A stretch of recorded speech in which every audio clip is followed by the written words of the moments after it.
Hello student, आज की class में हम लोग ऐसे टॉपिक को देखने वाले हैं जिसको मैं बोलूंगा क्या छुपा रुस्तम टॉपिक होने के लिए। छोटा सा टॉपिक है, जनरली जब हम लोग तैयारी करते रहते हैं नेट या सेट का तो ये टॉपिक जो है छूट जाता है, गलती से बोलो या हम लोग देख नहीं पाते हैं। लेकिन आजकल जो है रिसेंट नेट एग्जाम हुआ या सेट एग्जाम हुआ, इस टॉपिक से एक दो क्वेश्चन देखने को जरूर मिल रहे हैं। ठीक है, आप बोलोगे सर एक दो क्वेश्चन को क्यों मेहनत करें, तो देखो ये टॉपिक जितना छोटा है उस हिसाब से यदि एक या दो क्वेश्चन देखने को मिल रहे हैं मतलब बहुत बड़ी बात है। ठीक है, और हर साल कंटिन्यू देखने को मिल ही रहा है इस टॉपिक से क्वेश्चन, और टॉपिक बहुत छोटा है। न्यूक्लियर केमिस्ट्री जो है हम लोग का टॉपिक आज का, ठीक है, ये बहुत छोटा टॉपिक है। इससे गिने चुने चीजों से जो है क्वेश्चन आते हैं, और जब न्यूक्लियर केमिस्ट्री से टफ क्वेश्चन आते हैं तब वो सबसे छूटते हैं। ठीक है, ऐसा नहीं कि एकदम इजी क्वेश्चन भी एक दो बार टफ क्वेश्चन भी आया है लेकिन वो सबसे नहीं बनेंगे। लेकिन जो इजी क्वेश्चन आते हैं वो आसानी से बन जाते हैं, ज्यादा टाइम कंज्यूमिंग नहीं होते हैं, ज्यादा उसमें हम लोग मैथमेटिक्स अप्लाई करना नहीं होता, ज्यादा उसमें हार्ड फार्मूले नहीं रहते। न्यूक्लियर केमिस्ट्री का सबसे अच्छी बात क्या है कि इसमें कोई ज्यादा कठिन फार्मूला नहीं है, एकदम इजी फार्मूला है, उसको लगाना उसको यूज करना भी क्या है, आसान है। तो यदि आप नेट या सेट की तैयारी कर रहे हैं तो बिल्कुल न्यूक्लियर केमिस्ट्री को करके जाओ, ऐसे टॉपिक्स करके जाओ जिससे क्वेश्चन बन जाते हैं, इजिली बन जाते हैं और हर साल पूछे जाने की संभावना रहती है। ठीक है, तो हम लोग पूरा डिस्कस नहीं करेंगे कि न्यूक्लियर केमिस्ट्री क्या होता है, फिजन क्या होता है, फ्यूजन क्या होता है। हम लोग डिस्कस करते हैं डायरेक्टली किस पे, point two point important topics में जहां से क्वेश्चन बनते हैं। उसके बाद हम लोग क्वेश्चन भी सॉल्व करेंगे, तो वीडियो को जो है लास्ट तक देखेंगे और क्वेश्चन भी हम लोग जो है जो प्रीवियस ईयर में पूछे गए हैं उनको भी सॉल्व करेंगे। ठीक है, साथ ही साथ मैं बताते जाऊंगा कि यहाँ से क्वेश्चन बना था तो अब इस बार यहाँ से बना सकता है, ये इस टॉपिक से इस टाइप का क्वेश्चन पूछ रहा है तो इस टॉपिक से इस टाइप का क्वेश्चन फ्रेम कर सकता है करके हम लोग थोड़ा सा आइडिया लगाने की कोशिश करेंगे कि कहाँ से क्वेश्चन बन रहा है, कहाँ से क्वेश्चन बनाया जा सकता है। यदि हमने जो है एग्जामिनर का माइंड पढ़ लिया कि किस टाइप से क्वेश्चन फ्रेम कर रहे हैं, उस ओरिएंट से हम लोग पढ़ के चले गए तो हम लोग का क्वालिफाई होना तय है। ठीक है, तो जब भी किसी एग्जाम की तैयारी करो तो आप लोग ट्रेंड को देखो कि किस ट्रेंड से, किस टॉपिक से कैसे, किस वे में क्वेश्चन पूछा जा रहा है, उस ट्रेंड को फॉलो करना सीख गए। ठीक है, आ गया आपको तो क्रैक कर लोगे आराम से एग्जाम को। ठीक है, चलिए स्टार्ट करते हैं न्यूक्लियर केमिस्ट्री। हाँ, मैं आप लोग से ये बोलूंगा यदि आप लोग को वीडियो का क्वालिटी थोड़ा सा दिक्कत जाता है, ठीक है, तो आप क्या करना, जनरली हम लोग जो है डिफॉल्ट 360 करके रखे रहते हैं अपने वीडियो क्वालिटी को। ठीक है, 360p करके रखे रहते हैं, तो आप लोग क्या करना, इसको थोड़ा सा इंक्रीज कर लेना, 480 कर लेना, या बेटर होगा क्या 720p कर लेना। ठीक है, सबसे बेस्ट आपको दिखेगा इसमें 1440p करोगे तो सबसे बेस्ट दिखेगा। अब देखो आजकल अनलिमिटेड डाटा मिल रहा है तो डाटा का टेंशन नहीं है आप लोग को। ठीक है, आप लोग बेस्ट क्वालिटी में देखा करो, जितना ज्यादा क्वालिटी में देखोगे उतना ज्यादा मेमोरी में बैठेगा। ठीक है, जितना अच्छे से हम लोग चीजों को देखते हैं उतना अच्छे से मेमोरी में जो है वो बैठ जाता है। ठीक, चलिए डिस्कस करते हैं। सबसे पहले हम लोग जानते हैं कि न्यूक्लियर केमिस्ट्री हमारे पास कौन कौन से पार्टिकल होते हैं, उनका काम क्या है, उनका इफेक्ट क्या है, ठीक है, क्या क्या चीजें आते हैं, सबको एक टेबल बना के हम लोग समझने का कोशिश करते हैं। ठीक है, तो मैं आप लिखूंगा नेम ऑफ पार्टिकल। ठीक है, नेम ऑफ पार्टिकल लिखूं, ये टेबल आपको याद रहना चाहिए। ठीक है, इससे बहुत सारे क्वेश्चंस आपके बन जाएंगे। तो हम लोग जानते हैं क्या अल्फा पार्टिकल होते हैं, इसको हम लोग क्या बोलते हैं, अल्फा पार्टिकल बोलते हैं। ठीक है, फिर क्या होता है बीटा। बीटा दो तरीके के याद रहते हैं, ठीक है, याद रखना। एक होता है -0 वाला, इसका क्या होता है 24 अल्फा, या कई बार इसी को HE भी लिख देते हैं। ठीक है, ऐसे भी लिख देते हैं, तो कंफ्यूज नहीं होना आपको। उसके बाद बीटा नेगेटिव और ये 0। ठीक है, इसको हम लोग क्या बोलते हैं बीटा पार्टिकल, इसको हम लोग क्या बोलते हैं बीटा पार्टिकल। ठीक है, उसके बाद इसी का भाई क्या, भाई यहाँ पे देखो -1 लिखा हूं, यहाँ पे -1 नहीं लिखा हूं, इसको बोलते हैं हम लोग पोजिस्ट्रॉन। क्या बोलते हैं, पोजिस्ट्रॉन बोलते हैं। ठीक है, आजकल यहाँ से भी क्वेश्चन बनाया जा रहा है। ठीक है, उसके बाद आता है क्या गामा हम लोग का।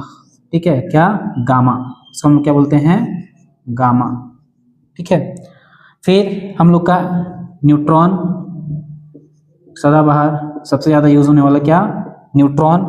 फिर आता है हम लोग का क्या इलेक्ट्रॉन, इसको इलेक्ट्रॉन कैप्चर भी बोल देते हैं, क्या इलेक्ट्रॉन। ठीक है, अब सबकी प्रॉपर्टीज समझते हैं कि जब ये एमिट होंगे तो क्या इफेक्ट दिखाएंगे। ठीक है, क्या चेंजेस हम लोग को करना है, यदि किसी भी न्यूक्लियस से इनका एमिशन हो रहा है, किसी पार्टिकल से, किसी भी एटम से, किसी मॉलिक्यूल से इनका एमिशन हो रहा है तो ये क्या चेंजेस लाएंगे।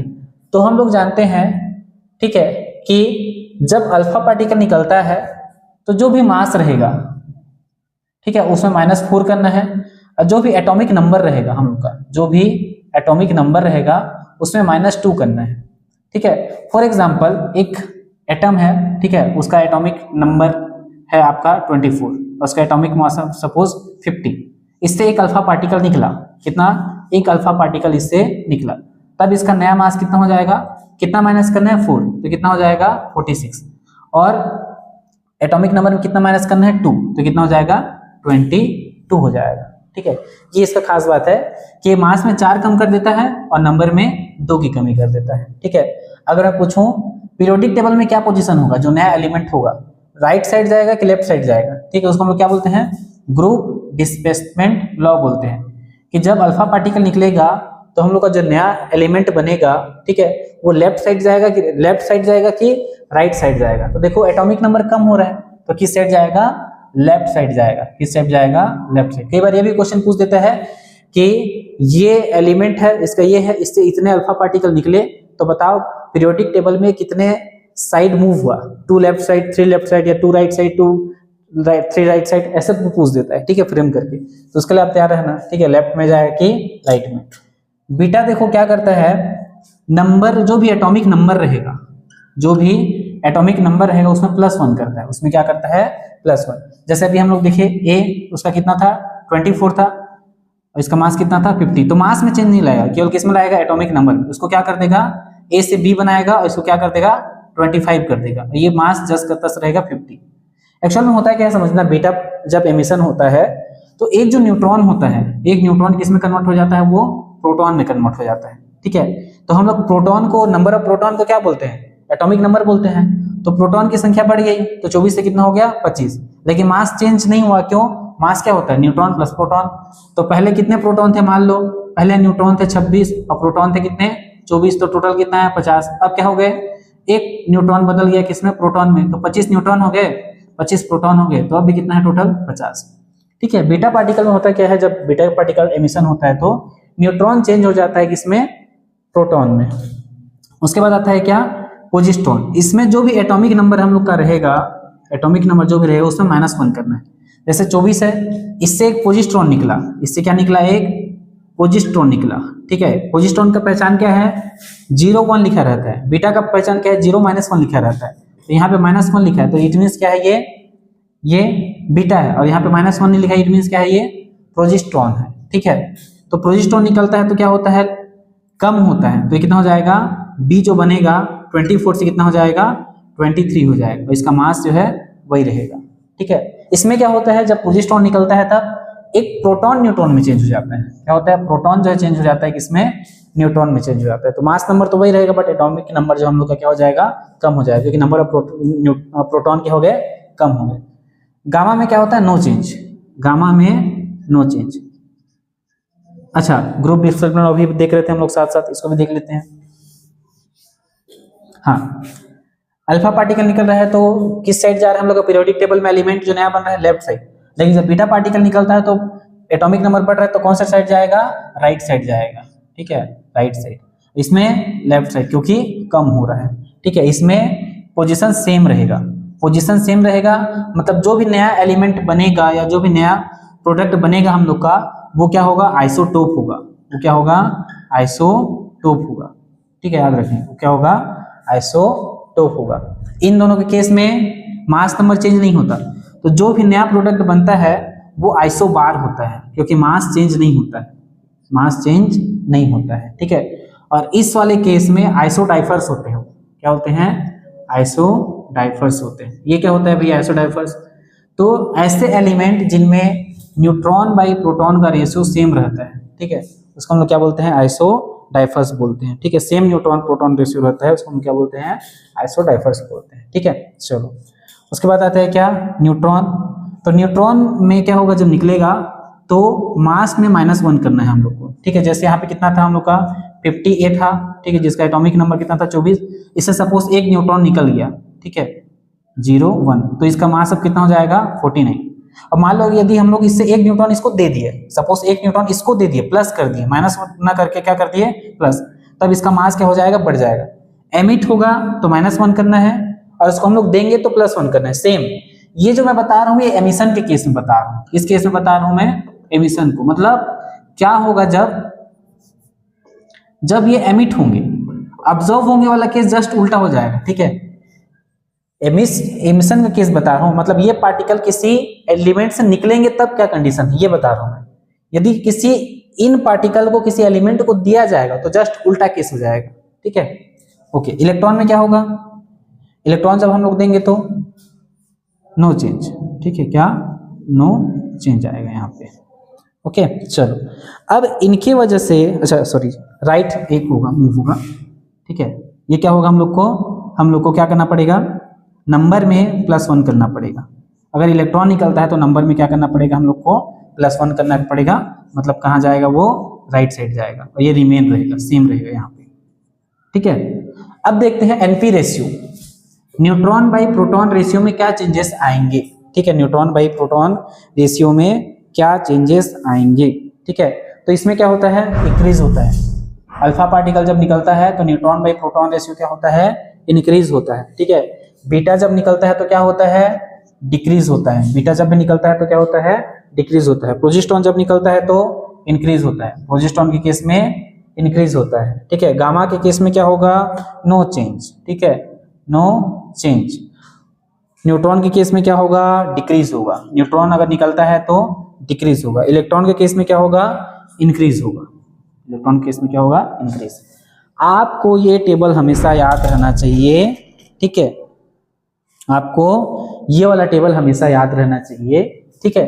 हाँ, इस केस में भी क्या होगा, आइसो बार ही बनेगा। इस केस में भी क्या बनेगा, आइसो बार ही बनेगा, ठीक है। इस केस में आइसो बार बनेगा, और इस केस में मास में ही चेंज हो रहा है तो क्या बनेगा, आइसोटोप बनेगा, ठीक है। क्या बनेगा, आइसोटोप बनेगा, ठीक है। ये आप लोगों को पूरा टेबल जो है याद रखना पड़ेगा, ठीक है। इससे अच्छा, यहाँ पे आइसोटोप लिख दिया हूँ क्या, किसमें, गामा में नहीं, इसमें आइसोटोप नहीं लिखेंगे जी, इसमें, ठीक है, क्योंकि कोई चेंज नहीं आता है। इसमें नहीं होगा, इसमें होगा आइसोटोप, ठीक है। जब न्यूट्रॉन एमिट होगा तो जो बनेगा उसको क्या बोलेंगे हम लोग, आइसोटोप बोलेंगे, ठीक है। गामा में नो चेंजेस, कोई भी हम लोग को ना नंबर में चेंज देखने को मिलता है ना मास में चेंज देखने को मिलता है, तो कोई भी चेंज नहीं रहेगा, सेम। उसको हम लोग क्या बोलते हैं, न्यूक्लियर आइसोमर बोलते हैं। ऐसे स्पीसीज को हम लोग क्या बोलते हैं, न्यूक्लियर आइसोमर बोलते हैं, न्यूक्लियर आइसोमर बोलते हैं, ठीक है। हाँ, न्यूक्लियर आइसोमर मतलब जिनकी क्वांटम एनर्जी डिफरेंट होती है उनको हम लोग क्या बोलते हैं, न्यूक्लियर आइसोमर बोलते हैं। तो याद रखोगे इसको, अल्फा पार्टिकल में मास में हम लोग को 4 करना है अगर एमिट होता है। ये जो पूरा केस है किसके लिए है, एमिशन के लिए, ठीक है। और एमिशन के कंडीशन में ही आपको याद रखना है, ठीक है। अल्फा पार्टिकल एमिट होगा तो -2 नंबर में कम ही होगा, -4 इसमें, और जो भी बनेंगे उनको हम लोग बोलेंगे आइसोडाइफस। उनके न्यूट्रॉन और प्रोटॉन रेशियो क्या होंगे, सेम होंगे। बीटा पार्टिकल होगा तो नंबर में 1 करना है, राइट साइड जाएगा हम लोग पीरियोडिक टेबल में, ठीक है। और प्रोजेस्ट्रॉन अगर होगा तो लेफ्ट साइड जाएगा, लेकिन दोनों का नंबर चेंज हो रहा है, मास चेंज नहीं हो रहा है, तो उस केस में आइसो बार कहलाएंगे, ठीक है। गामा केस में कोई भी चेंज नहीं होता नंबर और मास में, तो वो लोग क्या कहलाते हैं, न्यूक्लियर आइसोमर कहलाते हैं, जिनकी क्वांटम एनर्जी क्या होती है, डिफरेंट होती है, ठीक है। उसका न्यूट्रॉन के केस में मास में हम लोग को -1 करना है, मास चेंज हो रहा है लेकिन नंबर चेंज नहीं हो रहा है, इसलिए हम लोग क्या बोलते हैं, आइसोटोप। और इलेक्ट्रॉन के केस में हम लोग को क्या करना है, इसका नंबर में +1 करना है, ठीक है। इसमें क्या हो रहा है, चेंज, पोजीशन चेंज हो रहा है लेकिन मास सेम है, इसलिए इसको हम लोग क्या बोल रहे हैं, आइसोबार बोल रहे हैं, ठीक है। ये टेबल को आप लोग को याद रखना जरूरी है। चलिए आगे देखते हैं। इसमें हम लोग बात करते हैं क्या, स्टेबिलिटी बेल्ट के बारे में बात करते हैं। क्या बात करते हैं, स्टेबिलिटी बेल्ट। इसमें क्या होता है समझना, हमको दे दिया जाता है एटॉमिक नंबर, ठीक है। एटॉमिक नंबर इतना है तो स्टेबल है क्या अनस्टेबल है, बताओ करके। तो यदि हम लोग का एटॉमिक नंबर 20 से कम है, 20 के बराबर या 20 के कम है, तो उसके लिए यदि एनपी रेशियो, न्यूट्रॉन बटे प्रोटॉन को रेशियो 1 आता है तो भी वो क्या होगा, स्टेबल होगा। यदि उससे ज्यादा आ गया तो क्या होगा, अनस्टेबल होगा, वो क्या होगा, रेडियो एक्टिव होगा, ठीक है। उसके बाद यदि Z का वैल्यू 20 से ज्यादा है तो N/P का रेशियो जो है 1.52 के आसपास आएगा, लगभग कितना, 1.52 के आसपास आएगा, तभी वो क्या होगा, हमारा स्टेबल होगा। यदि बहुत ज्यादा वैल्यू आया, इससे ज्यादा वैल्यू आया, इससे बहुत ज्यादा वैल्यू आया, तभी क्या हो जाएगा, अनस्टेबल हो जाएगा, ठीक है। और यदि Z 83 से ज्यादा है, एटॉमिक नंबर कितना, 83 से ज्यादा है, तब तो ऑब्वियस सी बात है वो क्या होगा, अनस्टेबल ही होगा, अनस्टेबल ही होगा, ठीक है। अब समझना, जैसे मान लो मैं बोल दिया सोडियम के लिए, सोडियम में कितना होता है एटॉमिक नंबर 11, ठीक है, इसका एटॉमिक मास कितना होता है 23। अब मैं बोला 23/11, सर ये तो एक से ज्यादा आ गया, कितना ज्यादा आया 0.01, ठीक है, उतना का फर्क नहीं पड़ेगा, उतना का फर्क कम से कम 1.1 या 1.2 या 1, इतना तो ज्यादा होना चाहिए, कम से कम 10% तो ज्यादा हो, ठीक है, वो तो 1% भी कम ज्यादा नहीं है, तो इतना को ज्यादा नहीं बोलते हैं, ठीक है, उतना देखना, पता चले सोडियम को ही अनस्टेबल बोल के आ गया, ठीक है, कम से कम 1.1 हो या 1.2 हो, इतना हो चेंजेस उसमें क्या होना चाहिए, होना चाहिए, ठीक है, तभी वो क्या होगा अनस्टेबल। और अनस्टेबल मतलब ऐसा नहीं कि टूट जाएगा तुरंत, ठीक है, अनस्टेबल कहने का मतलब होता क्या है, वो रेडियो एक्टिव होगा, वहां से रेडियो एक्टिव इमिशंस होंगे, alpha particle, beta particle, gamma particle निकल सकते हैं वहां से, ठीक है, अनस्टेबल करने का मतलब वही होता है, अनस्टेबल करने का मतलब टूट जाएगा ऐसा नहीं है, ठीक है। चलिए आगे हम लोग देखते हैं क्या, मेसोन थ्योरी, ये आप लोग वैल्यू याद रखेंगे, आपको कैसे क्वेश्चन फ्रेम करके दे सकता है, आपको 2 3 4 एटम दे देंगे, उनके मास नंबर दिए रहेंगे, उनके एनपी रेशियो को वैल्यू दिए रहेंगे, और आपको बोलिए, या फिर एनपी रेशियो वैल्यू ना देके उनके प्रोटॉन और न्यूट्रॉन के नंबर दिए रहेंगे, और आपको पूछा जाएगा विच आर स्टेबल्स करके, ठीक है, ऐसा क्वेश्चन पूछ सकता है। चलो आगे देखते हैं हम लोग क्या, meson theory. Meson theory basically एक ऐसे पार्टिकल होते हैं मेसोन, जो प्रोटॉन को न्यूट्रॉन में चेंज कर देते हैं और न्यूट्रॉन को प्रोटॉन में। जैसे हमारे पास सपोज एक प्रोटॉन है, इसको एक मैं मेसोन दिया π+, ये क्या है, एक मेसोन है, वो चेंज करता है क्या, प्रोटॉन को किस में चेंज कर देता है, न्यूट्रॉन में चेंज कर देता है। सिमिलरली यदि मेरे पास है क्या न्यूट्रॉन, उसको अच्छा ये पाई माइनस करता है जी, ठीक है, हाँ सॉरी, पाई माइनस क्या करता है, प्रोटॉन को किसमें चेंज करता है, न्यूट्रॉन में चेंज करता है, और पाई जो प्लस होता है, पाई प्लस मेसोन क्या करता है, न्यूट्रॉन को किसमें चेंज कर देता है, प्रोटॉन में चेंज कर देता है, ठीक है। तो आपको याद रखना है मेसोन थ्योरी में इतना ही, ठीक है, कि प्रोटॉन और न्यूट्रॉन जो है इंटरचेंज हो जाते हैं by the use of mesons particle. ये 2 मेसोन पार्टिकल, पाई नेगेटिव क्या करता है, प्रोटॉन को चेंज कर देता है किसमें, न्यूट्रॉन में, और पाई प्लस जो है न्यूट्रॉन को चेंज कर देता है किसमें, प्रोटॉन में। ओके, इतना ही आपको क्या करना है, इसमें याद करना है। उसके बाद हम लोग देखते हैं क्या, इवन ऑड थ्योरी। ये एकदम बेसिक थ्योरी है, देखो ये सब अगर आपको याद रहेगा ना, तो आप क्वेश्चन आसानी से टच कर पाओगे किसके, न्यूक्लियर केमिस्ट्री। और कोई बहुत बड़ी थ्योरी है नहीं, देखो एकदम इजी है, क्या इसमें कठिन है, कुछ कठिन नहीं है, एक बार देख ली जिंदगी भर याद हो जाता है ये, ठीक है। तो ये हम लोग इसमें ये देखते हैं कि प्रोटॉन और न्यूट्रॉन ऑड इवन है तो कितने मॉलिक्यूल हमारे स्टेबल है, कितने अनस्टेबल है पूरे पीरियोडिक टेबल में, ठीक है। तो सोचो यदि हम लोग का प्रोटॉन भी इवन है और न्यूट्रॉन भी इवन है, इवन मतलब इवन संख्या है, ठीक है, जैसे मान लो मैग्नीशियम, इसका 12 एटॉमिक नंबर और मास कितना हो जाएगा 24, दोनों क्या है, इवन है, ठीक है। तो टोटल 165 ऐसे न्यूक्लियाई या ऐसे एलिमेंट पाए जाते हैं जिनके प्रोटॉन और न्यूट्रॉन क्या होते हैं, नंबर ऑफ प्रोटॉन और नंबर ऑफ न्यूट्रॉन क्या होते हैं, स्टेबल होते हैं, ठीक है। अब आप बोलोगे सर आप तो कंपेयर कर दिए क्या 24 और 12 को, तो 24 में क्या है, 12 प्रोटॉन है प्लस 12 न्यूट्रॉन है, दोनों क्या है, इवन इवन है ना, ठीक है। चलो तो टोटल ऐसे 165 एलिमेंट पाए जाते हैं, न्यूक्लियाई पाए जाते हैं जो क्या होते हैं, स्टेबल होते हैं, ठीक है, या बोल सकते हो जिनके प्रोटॉन और न्यूट्रॉन क्या होते हैं, इवन होते हैं, ठीक है। उसके बाद हम लोग का प्रोटॉन का नंबर क्या होगा, इवन होगा, बट जो न्यूट्रॉन है वो क्या हो जाएगा, ऑड। तो टोटल कितने 55 ऐसे पाए जाते हैं, टोटल 55 न्यूक्लियाई ऐसे पाए जाते हैं जिनके प्रोटॉन इवन होते हैं, इवन नंबर में प्रोटॉन होते हैं, और न्यूट्रॉन जो है ऑड नंबर में होते हैं। अब क्या करो, इसको ऑड कर दो और इसको इवन कर दो, ठीक है। तो टोटल 50 ऐसे न्यूक्लियाई पाए जाते हैं जिनके नंबर ऑफ प्रोटॉन ऑड होते हैं और न्यूट्रॉन क्या होते हैं, इवन होते हैं। अब दोनों ऑड कर दो, दोनों ऑड कर दो, ठीक है। तो टोटल 5 ऐसे न्यूक्लियाई पाए जाते हैं जिनके प्रोटॉन और न्यूट्रॉन दोनों ही क्या होते हैं, ऑड होते हैं, ठीक है। ये आपको, ये स्टेबल न्यूक्लियाई है ना, पूरे पाए जाने वाले न्यूक्लियस में से ये स्टेबल न्यूक्लियाई हैं, ठीक है। और भी होंगे, अब बोलोगे सर सबको टोटल करके देखो तो पूरे जितने नंबर ऑफ एलिमेंट हमारे पास उससे ज्यादा हो जाएगा, ठीक है। तो देखो हम लोग जो पीरियोडिक टेबल बनाते हैं उसमें मेन एलिमेंट दिखाते हैं, उसका आइसोटोप सब थोड़ा ना दिखाते हैं उसमें। हम लोग बोलोगे सर लगभग 100 एलिमेंट है, 108 एलिमेंट है मेरे पास, ठीक है, 112 एलिमेंट है, उतने में कहाँ तो ज्यादा हो जा रहे हैं। तो भैया हाइड्रोजन तो खुद अपने आप पे 3 लोग को साथ लेके चल रहा है, ठीक है, सबके अलग अलग क्या है, आइसोटोप्स है, तो उनको भी कंसीडर करना पड़ेगा ना। तो सबको कंसीडर करने के बाद ये डाटा निकाला गया है, ठीक है, कि ऑड नंबर ऑफ प्रोटॉन और ऑड नंबर ऑफ न्यूट्रॉन जो होते हैं टोटल 5 न्यूक्लियाई के पास होते हैं, ठीक है। ये आपको डाटा याद रखना है। सबसे इंपॉर्टेंट आता है क्या, हम लोग का मैजिक नंबर, ठीक है, क्या मैजिक नंबर। ऐसे स्पीसीज, ऐसे एलिमेंट जिनके पास मैजिक नंबर होगा, ठीक है, वो क्या होंगे, स्टेबल होंगे, वो क्या होंगे, स्टेबल, ठीक है। और ये मैजिक नंबर क्या है भैया हमारे पास, 2, 8, 20, 28, 2, 8, 20, 28, 50, 82, 126, 126, ये, ठीक है, 82, 126। याद कैसे रखते हो, देखो मैं इसको याद रखने का ट्रिक बनाया हूं क्या, 28, 20, 28 लिख दिया, फिर 2, 8, 20, 28, ठीक है। उसके बाद 50, इसको 82 ना बोल के क्या बोल देता हूँ, फिर 28 बोल देता हूँ, 28, 20, 28, 50, 28, फिर 126, फिर 126। और जब लिखने का ट्रिक तो ऐसे लिख दिया, एग्जाम में लिख दिया क्या, जब मेरे को आया क्वेश्चन इससे 28, 20, 28, 50, 28, 126।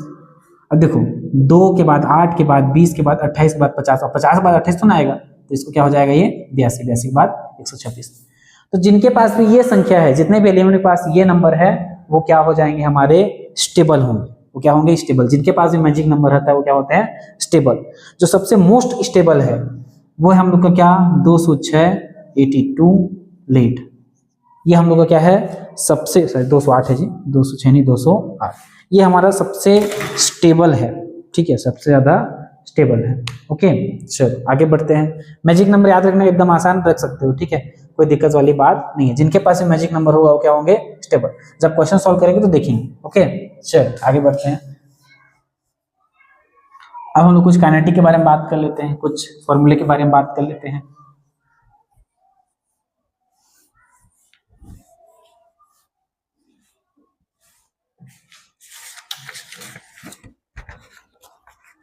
हाँ, अब हम लोग देखते हैं क्या बाइंडिंग एनर्जी, क्या बाइंडिंग एनर्जी, बाइंडिंग एनर्जी से क्वेश्चन बनता है, ठीक है, बाइंडिंग एनर्जी। चलो कैसे निकालते हैं, तो बाइंडिंग एनर्जी का फॉर्मूला है B is equal to del M into 931.5 mega electron volt. ये हम लोग के पास क्या है, फॉर्मूला है, ठीक है। अब ये डेल एम क्या है भाई, तो डेल एम को हम लोग बोलते हैं क्या, मास, क्या मास डिफेक्ट बोलते हैं, ठीक है। बाइंडिंग एनर्जी को कहीं कहीं पे Q से भी दिखाया जाता है, किससे दिखाया जाता है, Q से भी दिखाया जाता है, ठीक है। इसको तो चेंज, आपको वहां पर टेंशन नहीं लेना है कि Q क्या है, बाइंडिंग एनर्जी क्या है, ठीक है। अब यहाँ पे ये क्या है, मास डिफेक्ट, ये कैसे निकालते हैं, तो ये होता है mass of reactant minus mass of product, ये होता है कि हमारा डेल एम का वैल्यू निकालने का तरीका। आपको दोनों के मास को क्या कर देना है, माइनस कर देना है, ठीक है। या दूसरा तरीका क्या है निकालने का, ये निकालने का, डेल एम निकालने का, थ्योरेटिकल मास माइनस एक्चुअल मास, ये भी एक तरीका है क्या, डेल एम निकालने का, मास डिफेक्ट निकालने का, ये भी एक तरीका है, ठीक है।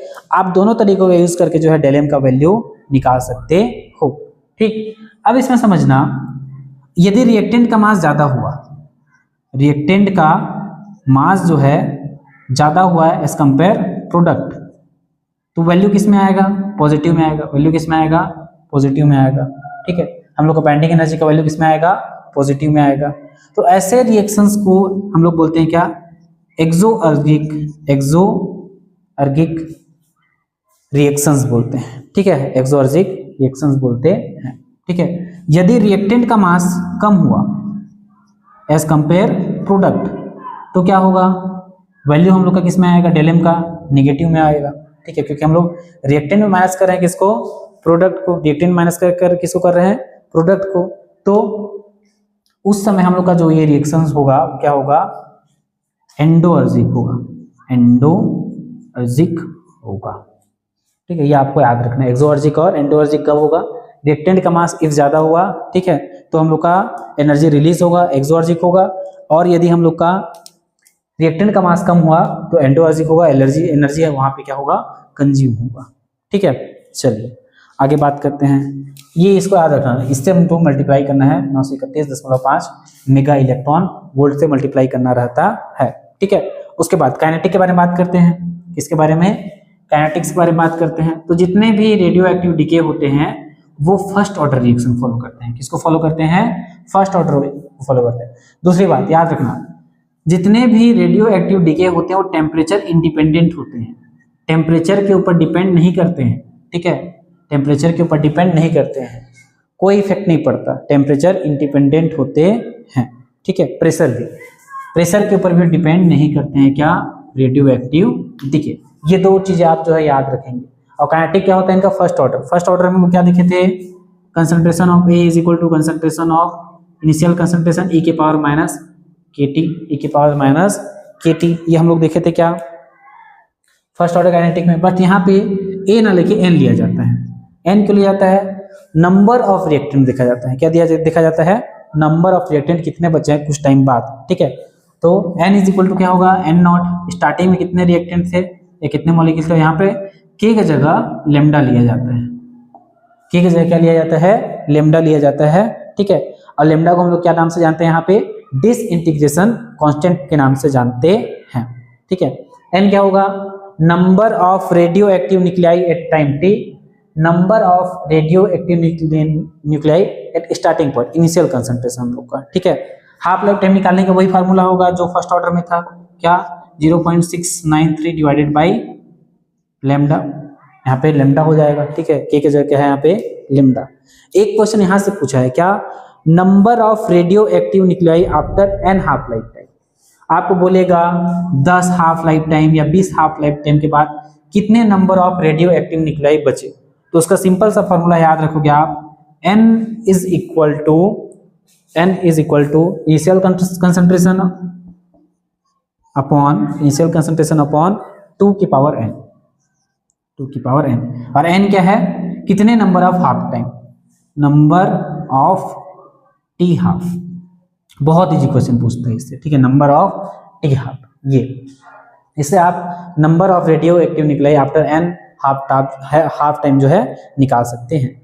एक यहाँ से पूछा जाता है क्या, टी एवरेज निकालने का, टी एवरेज लाइफ टाइम निकालने का आपसे पूछा जाता है, तो ये होता है 1.44, हाँ, टी एवरेज का फॉर्मूला क्या होगा, 1.44 इंटू टी हाफ, ये टी एवरेज निकालने का। तो आप लोग कितने फॉर्मूला याद रखे, एक तो ये फॉर्मूला से आपका क्वेश्चन बनेगा, ठीक है, एक ये फॉर्मूले से क्वेश्चन बनेगा, एक ये फॉर्मूले से क्वेश्चन, इससे नहीं बनेगा, हम लोग जो यूज करते हैं, ठीक है, ये वाला फॉर्मूला से, lambda T is equal to हम लोग का यहाँ से बनेगा क्या, K T is equal to 2.303 upon, T को इधर लिखो, T log natural initial concentration upon final concentration, ठीक है, लॉग नेचुरल को लॉग कर दो, यहाँ पे n लिखो, ठीक, इससे बनेगा। तो यहाँ पे के की जगह हम लोग क्या लेना है, लेमडा लेना है, ठीक है। वही है फर्स्ट ऑर्डर काइनेटिक सही, यहाँ बस यहाँ पे क्या होता था, के होता था 2.303 अपॉन टी होता था, ठीक है, लॉग इनिशियल कंसंट्रेशन और फाइनल कंसंट्रेशन, फॉर्मूला वही है, बस चीजें बदल गई हैं, ठीक है, के की जगह लेमडा आ गया है, ए की जगह एन नॉट आ गया है और ए की जगह एन आ गया है, ठीक है, वही चेंज हुआ है यहाँ पे, बस बाकी क्या है, सब सेम है। अगर आपसे यूनिट पूछा गया, यूनिट क्या है, ठीक है, तो यहाँ पे यूनिट को आपको जो है पर सेकंड लिख के मत आ जाना, ठीक है। लेमडा का जो यूनिट होगा यहाँ पे या तो बेकरल लिख होगा, ठीक है, क्योंकि रेडियो एक्टिव डीके है ना ये, ठीक है, फर्स्ट ऑर्डर काइनेटिक के जैसे है, लेकिन यहाँ पे कोई रिएक्शन नहीं हो रहा है, यहाँ पे डीके हो रहा है, तो इसका यूनिट क्या लेते हैं हम लोग, जनरली बेकरल लेते हैं, ठीक है। बेकरल के अलावा आप क्या लिख सकते हो, क्यूरी भी ले सकते हो, क्या ले सकते हो, क्यूरी भी ले सकते हो, ठीक है, या रदरफोर्ड भी ले सकते हो, जनरली बेकरल यूज किया जाता है, ठीक है। अभी आप रिलेशन भी याद रख सकते हो कि एक बेकरल में कितने रदरफोर्ड होते हैं, तो एक बेकरल में होते हैं 10 की पावर -6 रदरफोर्ड, ठीक है, और ये बराबर होता है किसके, 0.27 इंटू 10 की पावर -10 क्यूरी। तो सबसे छोटा यूनिट हम लोग का कौन सा है, क्यूरी, और सबसे बड़ा यूनिट कौन सा है हम लोग का, बेकरल, ठीक है। जैसे मैं समय नापने के लिए मैं बोला आवर है, सेकंड है, मिनट है, सबसे बड़ा यूनिट आवर, सबसे छोटा यूनिट सेकंड, तो वैसे यहाँ पे भी सबसे बड़ा यूनिट कौन सा है, बेकरल, और सबसे छोटा यूनिट कौन सा है, क्यूरी, ओके। इससे आप क्या कर सकते हो, रेडियो एक्टिव डीके को मेजर कर सकते हो, ठीक। चलिए यहाँ से क्वेश्चन बनता है, हम लोग सॉल्व करेंगे यहाँ से क्वेश्चन, ठीक है। उसके बाद हम लोग देखते हैं क्या, cross sectional area. Cross section area previous series से क्वेश्चन आया है क्रॉस सेक्शन एरिया से, उसको देखते हैं। क्रॉस सेक्शन एरिया तो एकदम इजी फॉर्मूला है क्रॉस सेक्शन एरिया। न्यूक्लियर में जितने भी फॉर्मूले हैं सब इजी हैं, सब इजी हैं, ठीक है, कोई भी टफ नहीं है। क्रॉस सेक्शन एरिया निकालने का फॉर्मूला है R is equal to R naught A की पावर 1/3, ठीक है। सबसे पहले आप क्या निकालोगे, रेडियस निकालोगे। ये क्या है, रेडियस, ये क्या है, रेडियस।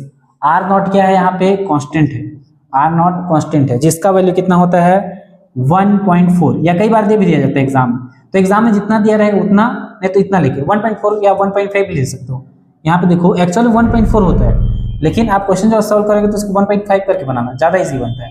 इंटू 10 की पावर 15 मीटर, इसी को हम लोग क्या बोल सकते हैं 1.4 फर्मी भी बोल सकते हैं। क्या बोल सकते हैं, फर्मी, ठीक है, क्योंकि एक फर्मी बराबर कितना होता है 10 की पावर -15 मीटर होता है, तो 1.4 फर्मी बोलो या 1.4 इंटू 10 की पावर -15 मीटर। जनरली हम लोग यूनिट देखते हैं, यदि यूनिट हम लोग को इसका यूनिट इसमें दिया है फर्मी में निकालने के लिए बोला है तो ये वैल्यू लेंगे, मीटर में निकालने बोला है तो हम लोग ये वाला लेंगे, ठीक है। ए हम लोग का क्या है, मास नंबर, ए हम लोग का क्या है, मास नंबर, ए हम लोग का क्या है, मास नंबर। तो इस फार्मूले से हम लोग का क्या निकल गया, रेडियस निकल गया। रेडियस निकल गया तो क्रॉस सेक्शन एरिया निकालना आसान है। क्रॉस सेक्शन एरिया निकालना क्या है, आसान है। क्या है सूत्र, πr², बस इजी सूत्र, इससे इजी सूत्र हो सकता है क्या, ठीक है, πr²। ये आपका क्या आ जाएगा, इससे क्रॉस सेक्शन एरिया आ जाएगा। बस आपको देखो दो फॉर्मूले याद रखने हैं, पहला रेडियस निकालना है, ठीक है। R नॉट तो कांस्टेंट है, ए का वैल्यू आपको दिया जाएगा, मास नंबर दिया जाएगा, ओके। वहां से आप R निकालेंगे, R का वैल्यू यहाँ रख देंगे तो आपका क्या निकल जाएगा, क्रॉस सेक्शन एरिया का वैल्यू निकल जाएगा, ठीक। इजी फॉर्मूला है, यहाँ से भी क्वेश्चन पूछा गया है, ओके। Q वैल्यू, उसके बाद हाँ स्ट्रक्चर आपको थोड़ा पता होना चाहिए, आइडिया होना चाहिए। यदि हम लोग का जो एलिमेंट है वो मैजिक नंबर के रेशियो में आता है, हम लोग का जो एलिमेंट है वो मैजिक नंबर के रेशियो में आता है। हम लोग के पास मैजिक नंबर क्या है, 2, 8, 20, 28, 50, 82, 126, ये हम लोग क्या है मैजिक नंबर, अभी देखें। तो मैजिक नंबर के दायरे में आता है तो क्या होगा, स्फेरिकल होगा, वो क्या, उसको हम लोग क्या बोलेंगे, स्फेरिकल बोलेंगे। इफ मैजिक नंबर +1 है, मतलब वैल्यू जो है उसका मैजिक नंबर +1 है, ठीक है, तब वो होगा क्या, ऑब्लेट स्ट्रक्चर का होगा। इस स्ट्रक्चर का होगा, ऑब्लेट स्ट्रक्चर का होगा, ठीक है। यदि माइनस है, -1 है, ठीक है, तब वो क्या होगा, प्रोलेट स्ट्रक्चर का होगा। किस स्ट्रक्चर का होगा, प्रोलेट, ठीक है। प्रोलेट, ऑब्लेट मतलब डिस्क का टाइप, जब हम लोग तावा फेंक खोलते हैं जो डिस्क रहता है उसका। प्रोलेट मतलब जब हम लोग बैडमिंटन का चिड़िया, शटलकॉक टाइप होता है, ठीक है। ये आप लोग याद रखेंगे, ठीक है। उसके बाद देखो इसमें कुछ कुछ थ्योरी आता है, क्या आता है, कुछ कुछ थ्योरी आता है, जैसे कि क्या थ्योरी आता है, ब्रेन ट्यूमर में कौन सा रेडियो एक्टिव न्यूक्लियाई यूज होता है, तो याद रखेंगे क्या, ब्रेन ट्यूमर में हम लोग आयोडीन 53 131 वाला यूज करते हैं रेडियो एक्टिव न्यूक्लियाई, ठीक है, ब्रेन ट्यूमर के ट्रीटमेंट के लिए। उसके बाद देखो आपको सीरीज पूछ देता है, ठीक है, क्या कर देता है, सीरीज पूछ देता है कि यूरेनियम 92 से इसका एटॉमिक नंबर इतना था, 238 था, या कुछ भी आपको वैल्यू दे देगा। इससे एक एलिमेंट बना X, ठीक है, इसका 80 हो गया और इसका इतना हो गया 230 हो गया मान लो, ऐसे कुछ भी आपको वैल्यू दे देगा। अब पूछेगा कितने अल्फा रिलीज हुए या कितने बीटा रिलीज हुए, ये आपसे क्वेश्चन पूछेगा। इस टाइप के क्वेश्चन पहले पूछे जाते थे, ठीक है। आपको क्या करना है, आपको सब जानते हो अल्फा पार्टिकल निकलने से कितना मास में कमी होता है, तो पहले मास में कमी निकाल लो, ठीक है, पहले अल्फा पार्टिकल निकाल लो, फिर उससे उसको मेकअप करने के लिए उसको उतना बीटा पार्टिकल दे दो, बस आपका कहानी खत्म, ठीक है। जैसे इसको मान लो कर दूं मैं कितना, 236 कर दूं, ठीक है, 236 है, इसको कितना कर दूं 220। यहाँ पे देखो मास में कितना कमी हुआ है, 236 में 220 घटाओ, 236 - 220 कितना हुआ 16, ठीक है। एक अल्फा पार्टिकल 4 कमी करता है, तो 4 अल्फा पार्टिकल 16 की कमी हुई, तो यहाँ से कितना निकला, 4 अल्फा पार्टिकल निकला होगा, ठीक है। अब 4 अल्फा पार्टिकल जो है क्या करेगा, 4 अल्फा पार्टिकल मास में तो 16 का कमी करेगा, लेकिन यहाँ भी कमी करेगा ना, कितना, 4 दूनी 8। ठीक है, तो देखो 92 से कितना हो गया है 80। मतलब यहाँ से इस रेडियो एक्टिव डिग्री में हम लोग के टोटल 4 अल्फा निकले हैं और बीटा अगर पूछ देगा तो 0, बीटा यहाँ से नहीं निकला है। मान लो यहाँ पे 92 की जगह 80 के जगह 82 रहता मान लो ये, तब बीटा पार्टिकल भी होता। कितना बीटा पार्टिकल हो जाता? 2 बीटा पार्टिकल। क्यों? क्योंकि 4 अल्फा पार्टिकल निकला, तब 92 से कितना हो जाएगा? 80 हो जाएगा, 8 की कमी हो जाएगा। हम लोग कितना करना है? 82, मतलब 2 बीटा पार्टिकल निकालना पड़ेगा। बीटा पार्टिकल निकालने से नंबर क्या होता है? इंक्रीज होता है। तो 2 बीटा पार्टिकल निकालेंगे तो कितना हो जाएगा? 82 हो जाएगा। तो इस केस में क्या हो जाएगा? बीटा पार्टिकल कितना हो जाएगा? 2 बीटा पार्टिकल और 4 अल्फा पार्टिकल। तो ऐसा आपको सीरीज बना के क्वेश्चन पूछ सकता है। ठीक है, उसके बाद समझना और छोटे छोटे वो है थ्योरी देख लेते हैं, फिर क्वेश्चन सॉल्व करेंगे हम लोग। ठीक है, इसी वीडियो में हम क्या कर लेंगे? क्वेश्चन सॉल्व करेंगे जो प्रीवियस ईयर आए हुए हैं। ठीक है, और क्या थ्योरी है? कार्बन डेटिंग के लिए कौन सा कार्बन यूज किया जाता है? तो बहुत सारे बच्चे कार्बन 13 को टिक करके आते हैं। नहीं, कार्बन डेटिंग में कार्बन 14 यूज होता है। ठीक है, कार्बन डेटिंग में कार्बन 14 यूज होता है। ठीक, चलिए अब हम लोग जो है कुछ क्वेश्चंस देखते हैं जो प्रीवियस ईयर पूछे गए हैं आपके सेट एग्जाम में। नेट एग्जाम में देखो बहुत इजी क्वेश्चन आता है, आपको बेसिक थ्योरी पता रहेगा ना तो बना सकते। सेट एग्जाम में क्या करता है? थोड़ा थ्योरी बेस्ड क्वेश्चन पूछ देता है। किससे? न्यूक्लियर केमिस्ट्री का। तो उतना आप उसके लिए प्रिपेयर मत रहो कि मेरे को थ्योरी बेस्ड क्वेश्चन पूछेगा तो मैं एकदम थ्योरी पढ़ के जाऊंगा। उतना आपके पास अभी समय नहीं है। आप जो है जो मेन जहां से नेट में क्वेश्चन पूछे जाते हैं उन टॉपिक को हमने पढ़ लिया, पूरा कवर कर लिया। अब हम लोग क्वेश्चन बना के देखते हैं। ठीक है, जैसे एक क्वेश्चन बोल रहे हैं क्या, व्हाट विल बी द, हाँ ये क्वेश्चन आपको कहाँ मिलेगा? आज डेट है कितना हम लोग का? 19 अगस्त। कितना है? 19 अगस्त।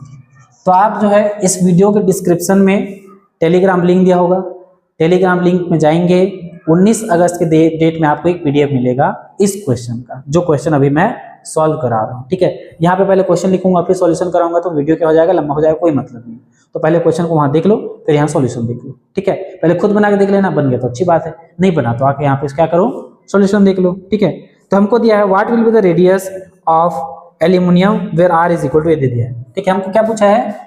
एल्यूमिनियम 1327, इसका रेडियस पूछा है हमको। क्या पूछा है? इसका रेडियस। रेडियस क्या होगा? हमको आर नॉट का वैल्यू दे दिया है कितना? 1.5 इंटू 10 की पावर 15 मीटर। ये हमको जो है वैल्यू इसका दे दिया है, सॉरी -15 मीटर हमको वैल्यू दे दिया है। अब हम लोग इजी फार्मूला, रेडियस का फार्मूला आर नॉट इंटू ए की पावर 1/3। ए हमारा क्या है? मास है। मास देखो यहाँ से मिल जाएगा आपको, मास एल्यूमिनियम का मास। ठीक है, रख दो वैल्यू, आर नॉट का वैल्यू 1.5 इंटू 10 की power -15 metre.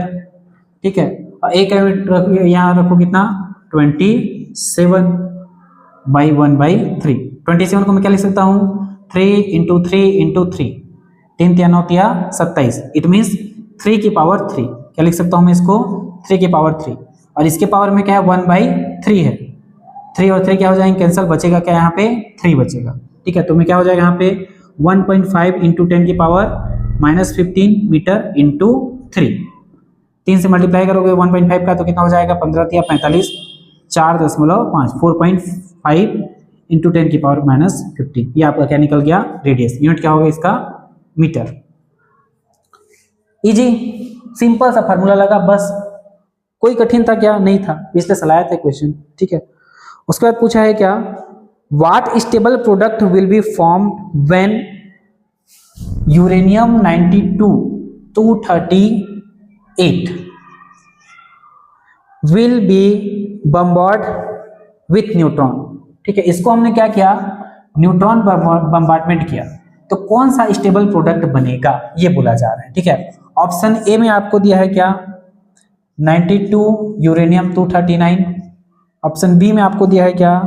93 neptunium 239। Option C आपको दिया है क्या? 94 प्लूटोनियम 239। और ऑप्शन डी आपको दिया है 92 यूरेनियम 237। अब देखो जैसे ही हम लोग देखेंगे तो हम लोग अपना थ्योरी याद करेंगे। ये नाइट्रोजन दे रहे हैं, ठीक है, 238 था, एक नाइट्रोजन का बम्बार्डमेंट करा दिए तो 239 हो गया। मास में तो चेंज होता है न्यूट्रॉन के केस में, एटॉमिक नंबर में तो चेंज नहीं होता है, तो तुरंत इसको टिक करके आगे बढ़ेंगे। खुश, आगे देखेंगे तो खुश। ठीक है, 239 को देख के इसको टिक करके आ जाएंगे, बट ऐसा नहीं है, ये ऑप्शन गलत है, ये गिमिक है। ठीक है, होता क्या है देखो, जनरली जब किसी भी एलिमेंट का मास बढ़ता है न्यूट्रॉन की वजह से, तब वो चाहता है कि वो स्टेबल हो जाए। कैसे स्टेबल हो जाए? मास बढ़ रहा है तो मास को वो कम करेगा। कैसे कम करेगा? समझो, न्यूट्रॉन को चेंज कर देगा प्रोटॉन में। न्यूट्रॉन को क्या करना चाहेगा? वो प्रोटॉन में चेंज करना चाहेगा, तो इससे मास कम हो जाएगा? नहीं, एनपी रेशियो कम हो जाएगा। क्या कम हो जाएगा? Neutron to proton ratio. Actual खेल किसका है? एनपी रेशियो का। NP ratio within the range है तो स्टेबल है, ये बाहर गया तो अनस्टेबल है। तो कोई भी जब एलिमेंट के पास न्यूट्रॉन ज्यादा हो जाते हैं तो न्यूट्रॉन को वो प्रोटॉन में कन्वर्ट करके अपने आप को क्या होना चाहता है? स्टेबल। और न्यूट्रॉन को प्रोटॉन में कन्वर्ट करने की प्रक्रिया को हम लोग क्या बोलते हैं? बीटा डीके, बीटा पार्टिकल निकलते हैं।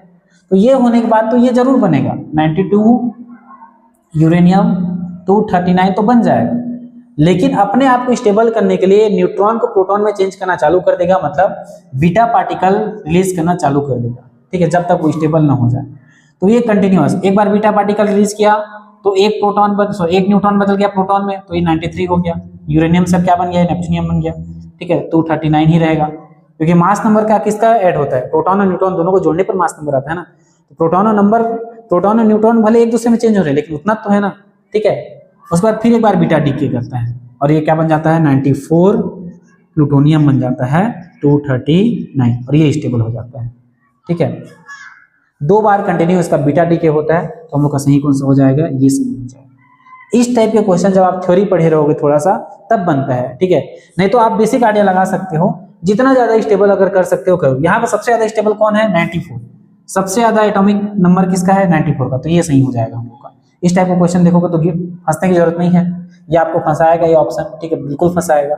हम लोग के टाइम भी जब हुआ था सेट, बहुत लोग इसको टिक करके आए थे गलत। ठीक है, फिर दावापत्ती करेंगे बोलते थे, कर लो दावापत्ती, होता तो ये है ना। चल आगे देखते हैं। एक क्वेश्चन थ्योरी टाइप पूछा था। ठीक है, थ्योरी अगर आपने पढ़ा है एमएससी में आपने न्यूक्लियर केमिस्ट्री का, तब आप बना सकते हैं। एमएससी में या पीएससी में अगर थ्योरी पढ़ा है तब बना सकते हो। ठीक है, पूछा गया था कि इंड्यूस्ड रेडियो एक्टिविटी कौन खोजा था? Induced radio activity. ठीक है, उसके बाद न्यूक्लियर फिजन कौन खोजा था? न्यूक्लियर फिजन कौन खोजा था? ठीक है, उसके बाद साइक्लोट्रॉन कौन खोजा था? साइक्लोट्रॉन कौन खोजा था? और उसके बाद क्या? कार्बन डेटिंग कौन खोजा था? Carbon dating. तो देखो, इसमें न्यूक्लियर केमिस्ट्री के हिसाब से हमको भले कुछ पता ना पता हो, साइक्लोट्रॉन क्या है हमको कोई मतलब नहीं है, हमको इंड्यूस्ड रिएक्टिविटी पता होनी चाहिए। इसको कौन खोजा था? Madame Curie. ठीक है, ठीक है, ये आयरन क्यूरी, ये पता होना चाहिए। ठीक है, अकेले नहीं खोजे थे, 2 जने साथ में खोजे थे, फ्रेडरिक जूलियट और आयरन क्यूरी। और कार्बन डेटिंग अभी पता होना चाहिए हम लोग को। ठीक है, किसका? कार्बन डेटिंग का। ठीक है, कौन खोज का? ये लिब्बी। कुछ याद रखो ना, उसका सरनेम क्या है? बड़ा अच्छा नाम है। ठीक है, विलार्ड एफ लिब्बी। आप लोग बस इसको याद रखो, लिब्बी को। लिब्बी कौन खोजा था? कार्बन डेटिंग खोजा था। ये दोनों याद रहते तो बाकी बन जाते। ये दोनों को याद रखना आपका क्या था? जरूरी था। बाकी उसको भी अब आ गया है टॉपिक हम लोग का, तो लिख लेते हैं। ठीक है, तो साइक्लोट्रॉन कौन खोजा था हम लोग का? साइक्लोट्रॉन खोजा था हम लोग का E.O. लॉरेंस। ये हम लोग का साइक्लोट्रॉन खोजा था, याद रख लेंगे। ठीक है, न्यूक्लियर फिजन कौन खोजा था? तो स्ट्रासमैन खोजा था। ओ हान एंड स्ट्रासमैन खोजे थे। स्ट्रासमैन मिलके जो है इसको खोजे थे। आप लोग देखो, भले ये दोनों याद होना है, ये हमेशा याद रखना चाहिए। इंड्यूस्ड रिएक्टिविटी कौन खोजा था? क्यूरी। और कार्बन डेटिंग कौन खोजा था? लिब्बी। कई बार ऐसे होते हैं, हमको चारों ऑप्शन पता होने जरूरी नहीं है। एक ऑप्शन पता हो तो भी काम चल जाता है, 2 ऑप्शन पता हो तो भी काम चल जाता है। ठीक है, चारों ऑप्शन पता है तो बहुत अच्छी बात है, लेकिन चारों ऑप्शन नहीं पता तो 1-2 ऑप्शन पता रहने से भी हम लोग का क्वेश्चन बन जाता है। अब एक क्वेश्चन आप लोग जब पीडीएफ देखेंगे तो उसमें देखेंगे क्वेश्चन नंबर 20। ठीक है, उसमें आपको 4 रिएक्शन दिए गए हैं। 4 रिएक्शन यहाँ पर नहीं लिख रहा हूँ, कोई मतलब नहीं है लिखने का। चारों रिएक्शन को आप लोग ध्यान से देखोगे। ठीक है, आप लोग टेलीग्राम में जाना, पीडीएफ वहां से ले लेना, आपको क्वेश्चन दिख जाएगा। चारों रिएक्शन में आपको ध्यान से देखोगे। ठीक है, इसमें आपको पूछा गया है कि इनमें से कौन कौन से radio induced radio active reactions हैं।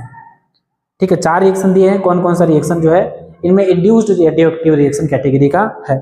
तो चारों रिएक्शन को ध्यान से देखोगे तो पहला रिएक्शन में 4He2 का हम लोग बम्बार्डमेंट कराए हैं, मतलब अल्फा का ही रूप है वो।